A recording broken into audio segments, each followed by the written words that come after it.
I'm one of the VOCA administrators here at the Governor's Crime Commission. A lot of you have probably emailed me or talked to me at some point. I'm really happy to be here and to discuss VOCA reporting with you all.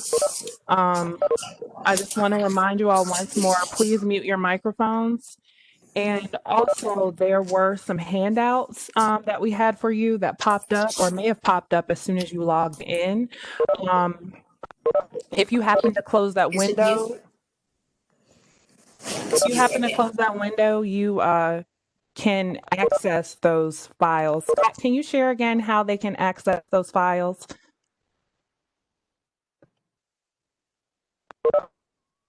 Donica, was that a question for Josh? No. It was Scott. I'm sorry. It's okay. Josh is monitoring the Longridge presentation. I know. Yeah. So I think that there is a place that you can download it. Please look in the chat, and Scott will be back with us. So I'm going to talk to everyone today about VOCA reporting, specifically the PMT. I'll be joined by Erin Feely. She is a training and technical assistance specialist with the Office for Victims of Crime. So I'm going to be discussing your responsibilities on the GCC side, and she's going to dive into the performance measures.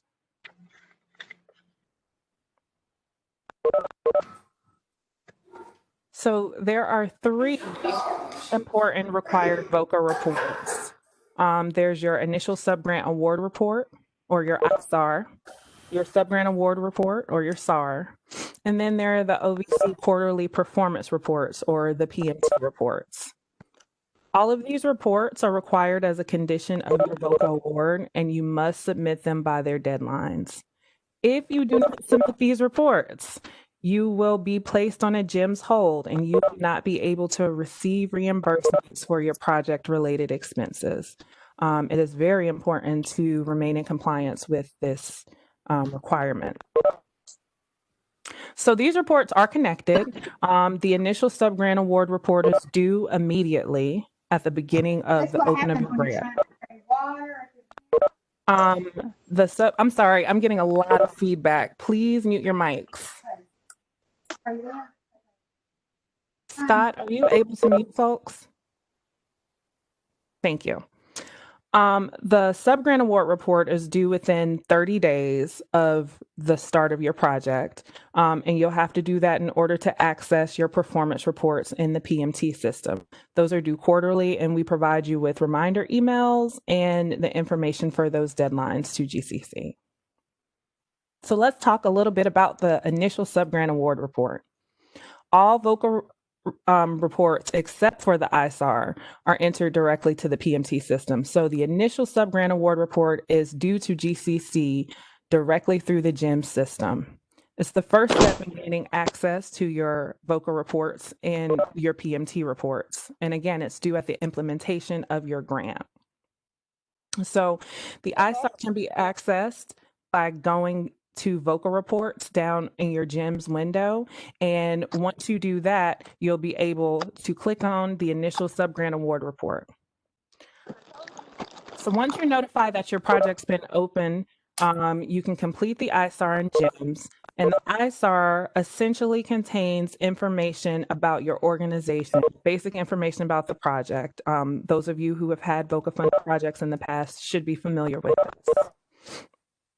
Once you complete the ISAR, your grant administrator uses this information to begin your SAR Part 1 in the PMT system.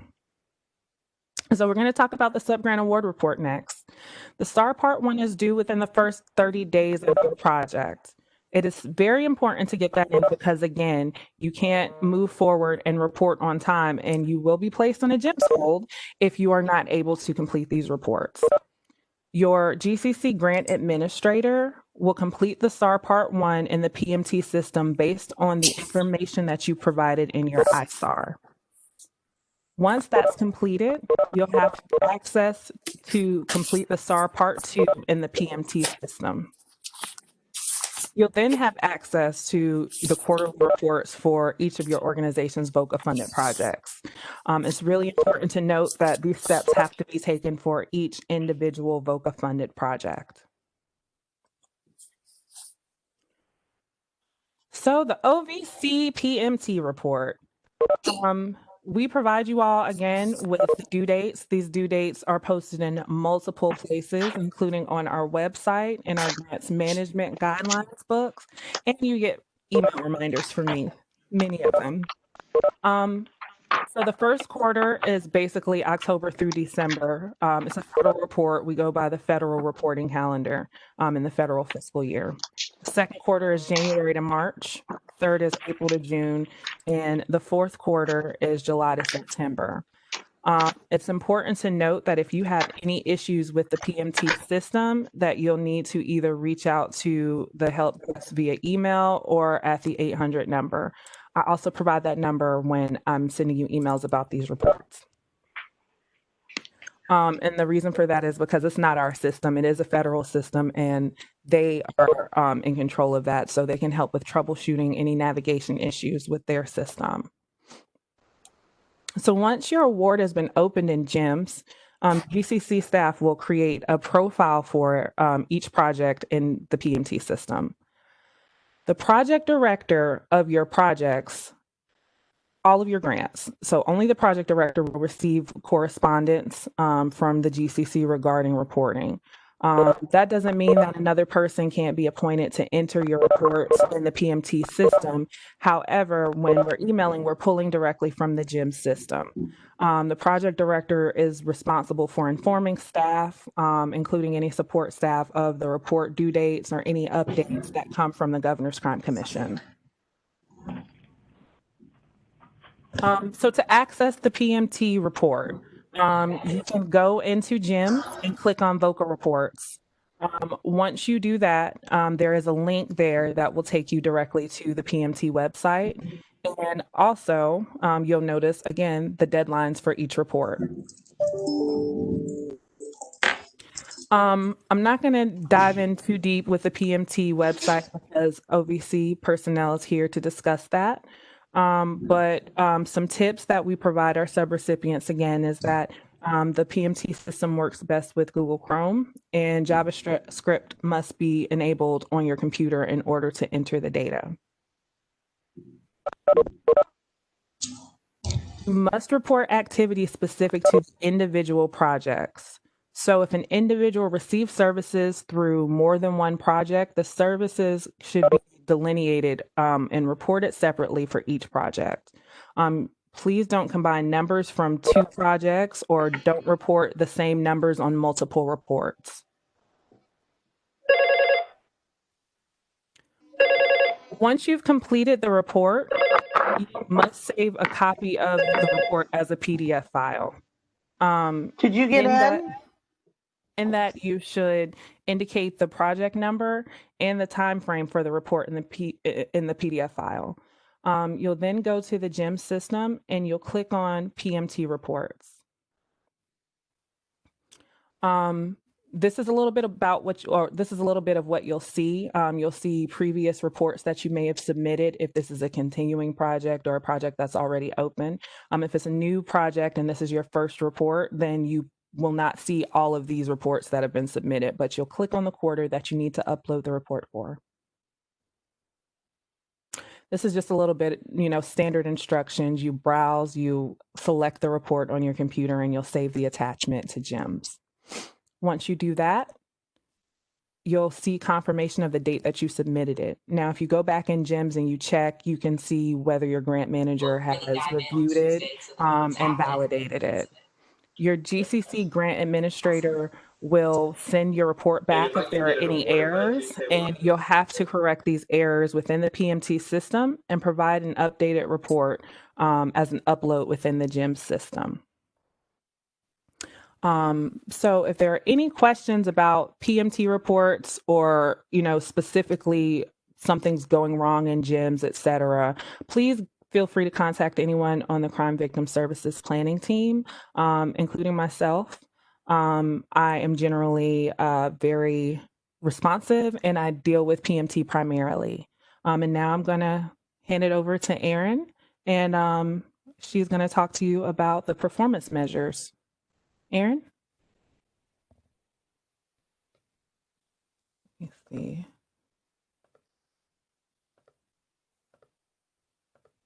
Scott, is Erin muted? I'm looking for her now. Give me a second. Thank you. Yep, no problem. Oh, sorry about that. Oh, It was a double mute on the phone and the system itself. So again, let me start over. Thank you everyone for taking the time to attend today. I'm going to cover the OVC performance measures and what you need to know before logging into any reporting system such as the PMT. There's a lot of work that you're going to do on the SAR, which is step one. Your grant administrator, as you heard, will definitely help you with that content. And I am going to talk now a bit about performance measurement. This is something I just like to start with. It's kind of more of a higher level look, and officially, according to OJT and OVC, performance measurement is a regular collection of data and indicators to assess whether the correct processes are being performed and desired results are being achieved. This is kind of a larger strategy for OJT and for OVC, really gearing towards looking at grantee performance over just kind of basic compliance with any sorts of regulations. This really allows OVC to find ways to use the data that you enter every quarter to roll up to the national level and be used with different audiences, such as the general public and Congress, and then other components within DOJ. So this higher level terminology is just meant to ask you to think in a similar way as OVC and OJT, so to kind of consider the strategy. What's on the slide right now is an example of what I was just talking about. This is a report from OVC, and it's a nationwide performance report. It's displaying funding information, key performance metrics. These metrics, if you have had a prior VOCA award as a subgrantee, this is how your data ends up showing up to Congress and to the general public. So just wanted to give you a sense of how OVC uses your data. So, but what does this mean for you in real life? This is kind of a little summary of some steps that I want you to consider so that your data, when it does roll up to that national level, looks good. So this is part of a plan I want you to consider, and this includes identifying who is your primary and backup point of contact for data collection and reporting. As you can see here, I've kind of separated out. Collection is your internal systems, reporting is really more the PMT. So we want to be able to make sure that you can reduce the headaches and the error messages that you get in the PMT by really looking at what your data shows before logging into the system.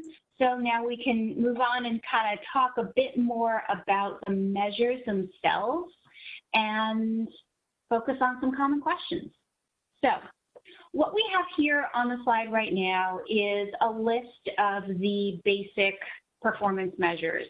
The handouts that you were able to download, they list everything.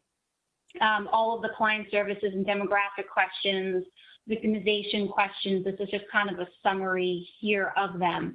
Now, what I want to do on the next couple of slides is I'm going to focus on very specific measures that we find, and then also your grant administrators find, tend to cause the most questions and problems, and also kind of how you can maybe remedy that. So, review and verify. This is an important step for you to take looking at your own particular data. What I want to highlight here is that you want to make sure that starting during the first quarter of an active subaward, the total number of individuals served should be equal to should be equal to number of new individuals. So that's just for that first quarter. Okay, that's one that definitely tends to be a question. I also want to focus on question number 3, which is new individuals. The image on the screen actually does represent a common mistake that we often see and have to unlock reports for at the help desk. Someone has entered that they were able to provide services to 4 new individuals, but then they checked off, we can't track new individuals. So either you can or you can't track new individuals. And that's just one piece of it, something that I want you to highlight. That's something you can verify. So we can move on to the next slide. Okay, here, system validations. Often we will hear at the help desk, I'm getting an error message in the PMT. What I want to highlight, this is actually not a system error. This is what's considered a validation message. So what the image shows here is that if you're using Google Chrome, which is highly the recommended browser to use, this is an example of what you might see. The system is here telling you that the number of new individuals is exceeding the total number. So remember, that number of new individuals is kind of a subset of total individuals served. So now we can move on to the next slide. All right. So what I want to highlight here is something that you can review and verify for the demographic questions. The totals here in terms of demographics, I mean, race, ethnicity, gender, things of that nature, should equal question number 3, the number of new individuals only. So if you enter a number greater than 0, for example, as you can see highlighted here for the other category, you're also going to be asked to provide an explanation. So this is an example of within your data collection and tracking within your agency, if you have other, are you tracking that particular category and why you're tracking it as other? For example, one reason that a grant administrator had to turn back a report to a subgrantee is if someone checked off other for gender, and actually not in the screenshot, but in the real report, they had put down that the gender was a business, a storefront. So that had to be turned back because according to the 1984 Victims of Crime Act final rule, an individual has to be a victim. It can't be a business. So for example, they would have had to report the gender of the owner of the business or maybe the manager that was involved in that particular incident. VOCA defines victims as individuals. Okay, so system validations related to question 5. In this one, the PMT system will provide you with a validation check of sorts. It won't be that pop-up error message, but it will be a total that it shows you for the number of victimizations. This is a key point to remember because in the prior questions, you've been entering demographic information for new individuals. But for victimizations, it does need to equal all individuals served for that reporting period. And this is another one we find that the help desk tends to trip up people. They'll only enter the number of victimizations for those who renew. Remember, it's everybody. That's question 1 and question 2 together. I do also want to highlight here that there is an other explanation text box that can be a place to indicate the anonymous contacts who have been served, where you maybe provided some information referral, but you didn't quite get all the demographics. So that can be a place you can enter number of anonymous. All right, next slide. Okay, so I also want to highlight here some places for you to review and verify in and around question 5. Again, the most common mistake is only entering total victimizations for those who are new. But as we already said, the victimization types need to be for all clients, individuals served. The other red flag that we tend to see and that grant administrators will also turn back a report for is hate crimes. Often we'll see a reporting for hate crime, but in the explanation box, there's nothing provided. So if in that hate crimes box, there's a number greater than 0, please make sure, again, in your systems, you're tracking an explanation. If you get questions from your grant administrator or for some reason the data looks off, this is definitely a moment to kind of look back at previous quarters and say, well, is this just happened this quarter or did the same thing happen last quarter? Is this a trend? Because if it's a trend, that is an indication of potentially something within your data collection system or tracking, not necessarily within a particular OVC system. All right, next slide. All right, this is a big one here. Question 7 and question 8. So, quick note about the PMT. These two questions have drop-down boxes that are related to them. These two questions function best in Google Chrome. Technically, the system is built for Internet Explorer as well, but we find these two questions are just definitely more friendly with Chrome.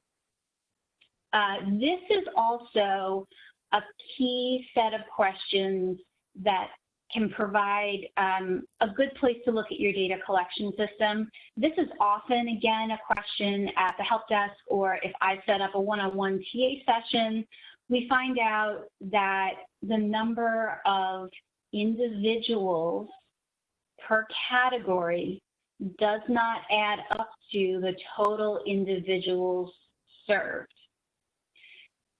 And that can often be traced back to those who are providing the data, who are tracking the number of personal advocacy and accompaniment, or the number of referrals to shelter and housing services. The numbers aren't quite adding up to everything. And there can often be a discrepancy there between the number of individuals and number of times. This is a great screenshot right here that kind of starts to define what I mean. When you check off, for example, information and referral, the first box is going to ask for the number of individuals who received information and referral during that reporting period. Question 7 and 8 is also one that can cause some overlap if you have multiple awards. So this is really one to focus on and be careful with the tracking of.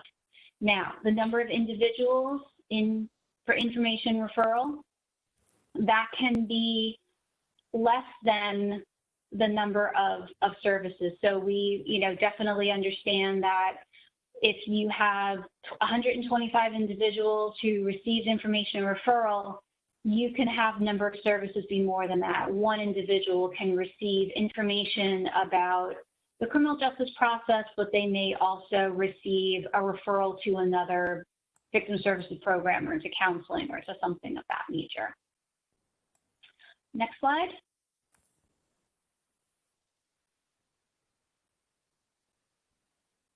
Is that it? Okay. So what I want to highlight here on this one is just another way to look at what I was talking about in the previous slide. What you want to make sure is that each set of services, so 8A is information and referral, 8B is personal advocacy and accompaniment. You want to make sure that those two lines add up to total individuals served in question 1. That's what tends to throw people off, and these are the numbers that can sort of create reports being turned back and questions about what was served. So I just want to highlight those in 2 different ways. This can sound like it's all making sense. When you get into the reporting of it, if this is something that you want to talk over, please feel free to contact me or the help desk. Sometimes it can be more helpful to look at your account personally, and we can go over this one-on-one. All right, next slide.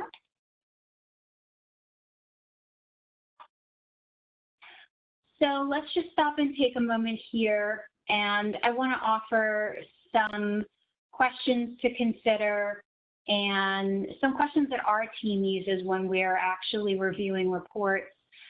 So what I would like to suggest is maybe before you hit save and submit on these quarterly reports, take a moment to think through the lens of your grant administrator. Go back over your data. What's reasonable? Does this data that you're reporting for this quarter make sense in relation to your objectives or in relation to your project's timeline?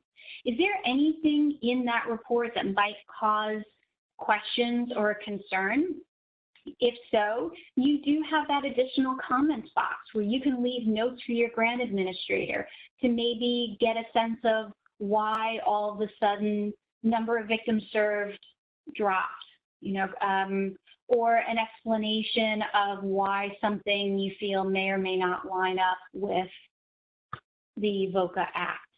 There are a list of resources here that are available from your grant administrator. You can contact the help desk, also under the Need Help tab in the PMT. That terminology resource is one that I want to highlight. That provides a lot of great definitions, especially under the victimization category if you're not quite sure where something fits in. Next slide. So how can we help? I mean our OVC PMT help desk, myself as training and technical assistance specialist. Here's a list of things. Some are self-help user guides. Others are when you have more in-depth questions, you can feel free to give us a call. If you're having staff turnover, feel free to ask for a kind of welcome session. I'd be happy to work with incoming and outgoing staff to make sure that everybody's got access and understands the reporting dates or has any specific questions. All right, and the last slide here has our help desk contact information and times that we are available. So I guess with that, we can open up to questions. Thank you so much, Erin. So I will try to stop sharing my screen so that I can see the chat now and maybe answer some questions for the next few minutes before the next session.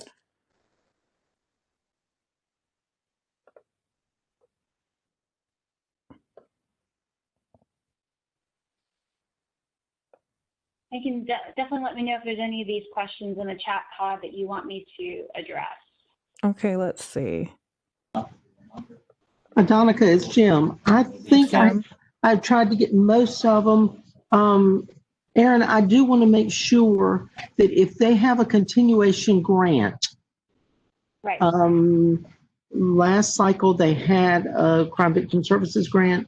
This cycle they've got a continuation of that same grant. Do these victims as the start of the grant, do they get counted as new? My answer was no, that's a continuation, just list them as such. They're not new, they're just a continuation, so. If it's a new award, technically, yes, they're supposed to be marked as new for that first quarter. I did ask our data analyst about this, and we know that this is definitely something that doesn't always happen, but technically, yes, they should be new just for that first quarter of a new award.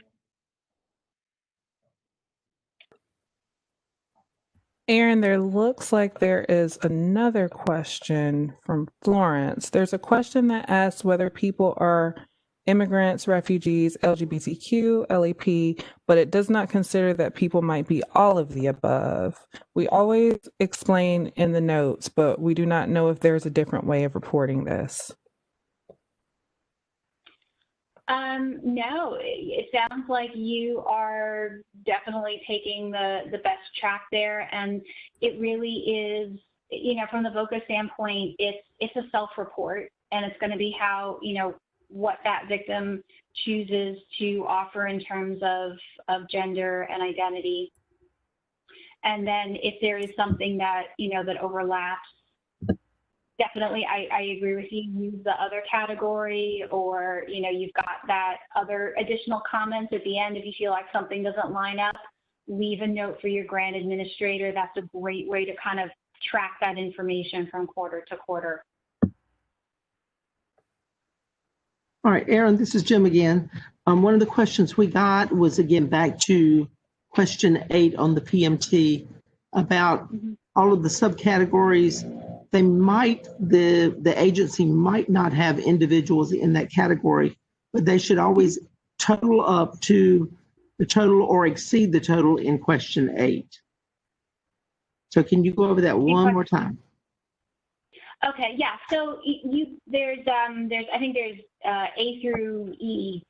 So you might only have information and referral. If you're providing housing services, you might only have individuals and services under shelter and housing. That's fine. You don't have to check off every single category that's there, but the number of individuals served should be equal to, I was going to say, equal to or greater than question 1 plus question 2, like basically all individuals served, anonymous, returning, new, you know, it kind of is like all lumped together. Because I feel like, for example, let's say individuals served under Section A was 2, and then shelter and housing was 2. And so that ends up to 4 individuals total. But if you go back up to question 1, it was 10 individuals served throughout the course of that reporting period. So really that information referral and the housing, individuals should total 10.